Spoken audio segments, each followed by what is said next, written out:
আকাশবাণী আগরতলা স্থানীয় সংবাদ পড়ছে চন্দন লেখাপাল।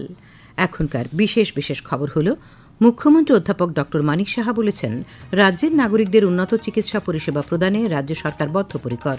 ঈদুল আজহা রাজ্যেও যথাযোগ্য মর্যাদা উদযাপিত। বিকশিত কৃষি সংকল্প অভিযান কর্মসূচিতে রাজ্যে এ পর্যন্ত 1,15,916 জন কৃষিজীবী অংশ নিয়েছেন। প্রধানমন্ত্রী নরেন্দ্র মোদী বলেছেন যে, ভারতের ওপর যে কোনো আক্রমণের কড়া জবাব দেওয়া হবে এবং সন্ত্রাসবাদী ও তাদের সমর্থনকারীদের মধ্যে কোনো পার্থক্য করা হবে না।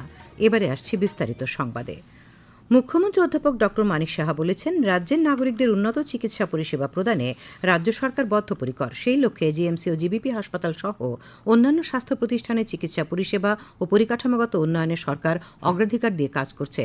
আজ ড শ্যামাপ্রসাদ মুখার্জি লেনস্থিত ত্রিপুরা ইনস্টিটিউট ফর ট্রান্সফরমেশন কার্যালয়ের কনফারেন্স হলে রাজ্য সফররত নয়াদিল্লির all India institute of medical sciences এইমসের এক চিকিৎসক প্রতিনিধি দলের সঙ্গে বৈঠককালে মুখ্যমন্ত্রী কথা বলেন।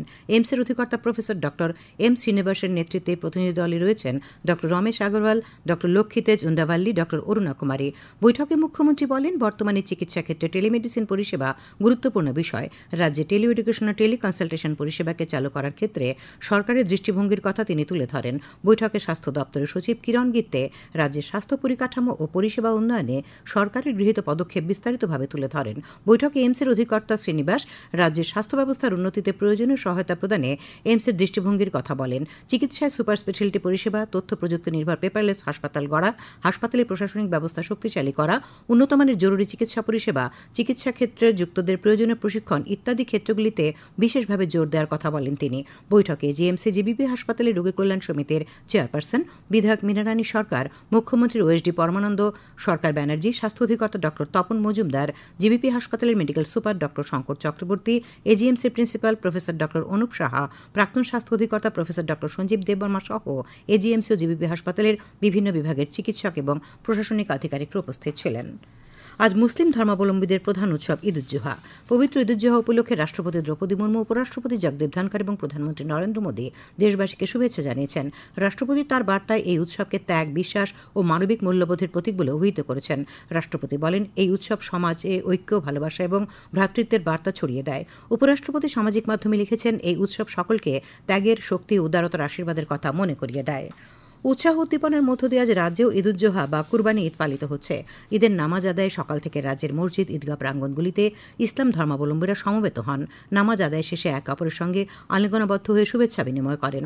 আগরতলায় ঈদের কেন্দ্রীয় নামাজ আদায় করা হয় গেঁদুমিয়া মসজিদ প্রাঙ্গণে। নামাজ পরিচালনা করেন আগরতলা টাউন জামে মসজিদের ইমাম মৌলানা আব্দুর রহমান। নামাজ আদায় শেষে তিনি দেশ ও রাজ্যের সকল অংশের নাগরিকদের সুখ সমৃদ্ধি কামনা করেন। সংবাদ মাধ্যমের কাছে তিনি ঈদুল আজহার তাৎপর্য ব্যাখ্যা করেন। কুরবান এবং বিসর্জন করে আল্লাহর সন্তুষ্টির উদ্দেশ্যে এই ঈদ উদযাপন করেন এবং এই কুরবানিকৃত পশুর মাংসকে সমাজের গরিব, অসহায়, দুস্থদের মধ্যে বিতরণ করে তাদেরকে ঈদের আনন্দে অংশগ্রহণ করান। এই কুরবানির ঈদের মাধ্যমে যেরকম ভাবে একটা খুশির দিক আছে, এরকম ভাবে একটা হিউম্যানিটি এবং মানবতারও পাঠ শেখানো হয়েছে। দক্ষিণ জেলার জোলাইবাড়ি ব্লকের রামরাইবাড়ি জামে মসজিদে সকালে বিশেষ নামাজ আদায় করেন মুসলিম ধর্মাবলম্বীরা। জেলার প্রতিটি মসজিদে হয়েছে বিশেষ নামাজ পাঠ। সিপাহীজলা জেলার সোনামুড়ায় সকালে বিভিন্ন মসজিদের ঈদগাহ ময়দানে আয়োজিত হয়েছিল বিশেষ নামাজ। সোনামুড়া টাউন জামে মসজিদে ঈদের বিশেষ নামাজ পাঠ করান মসজিদের ইমাম মোহাম্মদ কবির। তিনি জানান, মনের সমস্ত লোভ, হিংসা সহ সমস্ত খারাপ দিককে কুরবানি দেয়াই এই ঈদের মূল উদ্দেশ্য। দুর্গাপুর গ্রামের মসজিদে নামাজ আদায় করেন প্রাক্তন মন্ত্রী তথা বিজেপি সংখ্যালঘু মোর্চার সভাপতি বিল্লাল মিয়া। তিনি রাজ্যবাসীকে ঈদের শুভেচ্ছা জানিয়েছেন। ঊনকোটি জেলা সদর কৈলাস শহরে আজ পবিত্র ঈদুল আজহা উপলক্ষে বিভিন্ন ঈদগাহ, মসজিদ প্রাঙ্গণে ঈদের বিশেষ নামাজে অংশ নেন ধর্মপ্রাণ ইসলাম ধর্মাবলম্বীরা। নামাজ শেষে বিশ্বশান্তি ও সৌভ্রাতৃত্ব কামনায় বিশেষ প্রার্থনা করা হয়। তাছাড়াও অনুষ্ঠানে ধর্মীয় আলোচনা ও দিনটির তাৎপর্য ব্যাখ্যা করা হয়। কৈলাস শহরের টিলাবাজার ঈদগাহ ময়দানে মৌলানা সৈয়দ শাহনওয়াজ আলম এবং বাবুরবাজার জামিয়া ইসলামিয়া হুসেইনিয়া মাদ্রাসা প্রাঙ্গণে মৌলানা হাবিল আহমেদ কাশেমি নামাজ পরিচালনা করেন। অন্যদিকে কৈলাস শহর বাজার জামে মসজিদ প্রাঙ্গণে হাফিজ আব্দুল জলিল এবং নূরপুর আহমদিয়া ঈদগাহ মৌলানা মখলিসুর রহমান নামাজ পাঠ করান। কৃষি ও কৃষক কল্যাণ দপ্তর থেকে জানানো হয়েছে যে বিকশিত কৃষি সংকল্প অভিযান কর্মসূচিতে রাজ্যে এ পর্যন্ত 1,15,916 জন কৃষিজীবী অংশ নিয়েছেন। এর মধ্যে 76,148 জন পুরুষ কৃষিজীবী এবং 39,768 জন মহিলা কৃষিজীবী। সবচেয়ে বেশি সংখ্যক কৃষিজীবী অংশ নিয়েছেন পশ্চিম ত্রিপুরা জেলায় 23,590 জন, গোমতী জেলায় 18,050 জন, দক্ষিণ ত্রিপুরা জেলায় 15,152 জন, সিপাহীজলা জেলায় 12,979 জন, ধলাই জেলায় 12,684 জন, উত্তর জেলায় 12,666 জন, খোয়াই জেলায় 10,471 জন এবং ঊনকোটি জেলায় অংশ নিয়েছেন 10,324 জন। নতুন দিল্লিতে কেন্দ্রীয় জনজাতি কল্যাণমন্ত্রী জুয়াল ওরামের সঙ্গে বৈঠক শেষে জনজাতি কল্যাণমন্ত্রী বিকাশ দেববর্মা আজ রাজ্যে ফিরে এসেছেন। আগরতলা বিমানবন্দরে সাংবাদিকদের তিনি জানান, উপজাতি এলাকায় স্বাস্থ্য, শিক্ষা, পানীয় জল, বিদ্যুৎ ও সড়ক পরিকাঠামোর উন্নয়ন নিয়ে ফলপ্রসূ আলোচনা হয়েছে। কেন্দ্রের সহযোগিতারও আশ্বাস পাওয়া গেছে। তিনি বলেন, উন্নয়নের লক্ষ্যে রাজ্য সরকার সদা সচেষ্ট। খবর প্রচারিত হচ্ছে আকাশবাণীর আগরতলা কেন্দ্র থেকে। আকাশবাণীর সংবাদের আপডেট পেতে লগ ইন করুন www.newsonair.com এবং নিউজ অন এয়ার অ্যাপ এবং টুইটার ও ফেসবুক প্ল্যাটফর্মে এআইআর নিউজ অ্যালার্টসে। ইউটিউবে লক্ষ্য রাখুন নিউজ অন এয়ার অফিসিয়ালে। এছাড়া আকাশবাণী আগরতলার সংবাদের আপডেট পেতে দেখুন টুইটার বা এক্স হ্যান্ডেলে আকাশবাণী নিউজ আগরতলা, ফেসবুকে এআইআর নিউজ আগরতলা এবং ইউটিউবে আকাশবাণী নিউজ আগরতলা। প্রধানমন্ত্রী নরেন্দ্র মোদী আজ বলেছেন যে ভারতের ওপর যে কোনো আক্রমণের কড়া জবাব দেওয়া হবে এবং সন্ত্রাসবাদী ও তাদের সমর্থনকারীদের মধ্যে কোনো পার্থক্য করা হবে না। সীমান্ত সন্ত্রাসবাদের প্রতি ভারতের শূন্য সহনশীলতার কথা পুনর্ব্যক্ত করে প্রতিরক্ষামন্ত্রী রাজনাথ সিংয়ের লেখা একটি নিবন্ধ শেয়ার করার সময় শ্রী মোদী এই কথা বলেন। প্রতিরক্ষামন্ত্রী তার প্রবন্ধে পাকিস্তান সমর্থিত সন্ত্রাসবাদের প্রতি ভারতের শূন্য সহনশীলতার অবস্থান তুলে ধরেছেন এবং এর বিরুদ্ধে পদক্ষেপ নেওয়ার আশ্বাস দিয়েছেন। শ্রী সিং বলেছেন যে আলোচনা ও সন্ত্রাসবাদ একসাথে চলতে পারে না। পাকিস্তানের সঙ্গে ভবিষ্যতের যে কোনো আলোচনা কেবল সন্ত্রাসবাদ এবং পাক অধিকৃত কাশ্মীরের বিষয়ই হবে। লোকসভার অধ্যক্ষ ওম বিড়লা আজ বলেছেন, ভারত সর্বদা আইনের শাসন, বৈশ্বিক সহযোগিতা ও বিশ্বমঞ্চে আলোচনার প্রয়োজনীয়তাকে সমর্থন করে আসছে।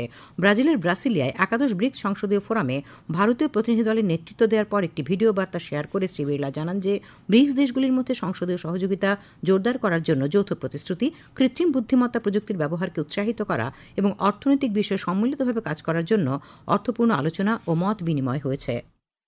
ब्रिक्स देशों ने माना कि आतंकवाद के खिलाफ हमें सामूहिक लड़ाई लड़नी होगी। उन्होंने भारत में 22 अप्रैल को पहलगाम कश्मीर में हुई आतंकवादी घटना की निंदा की और साझे प्रयासों से मिलकर आतंकवाद के खिलाफ जीरो टॉलरेंस की नीति बनानी चाहिए। भारत के प्रधानमंत्री जी ने भी विश्व के देशों को आह्वान किया था कि सभी विश्व के देशों को आतंकवाद के खिलाफ जीरो टॉलरेंस की नीति बनानी चाहिए। প্রধানমন্ত্রী নরেন্দ্র মোদী আজ ভারতীয় কৃষকদের কল্যাণের প্রতি সরকারের প্রতিশ্রুতি পুনর্ব্যক্ত করেছেন। তিনি বলেছেন যে দেশের কঠোর পরিশ্রমের কৃষকদের সেবা করা সরকারের জন্য একটি সৌভাগ্যের বিষয়। প্রধানমন্ত্রী উল্লেখ করেন যে গত 11 বছরে সরকারের বিভিন্ন উদ্যোগ কৃষকদের সমৃদ্ধ করেছে এবং কৃষিক্ষেত্রের সামগ্রিক রূপান্তর নিশ্চিত করেছে। তিনি বলেন, সরকার মাটির স্বাস্থ্য এবং সেচের মতো বিষয়গুলিতে মনোনিবেশ করেছে, যা অত্যন্ত উপকারী।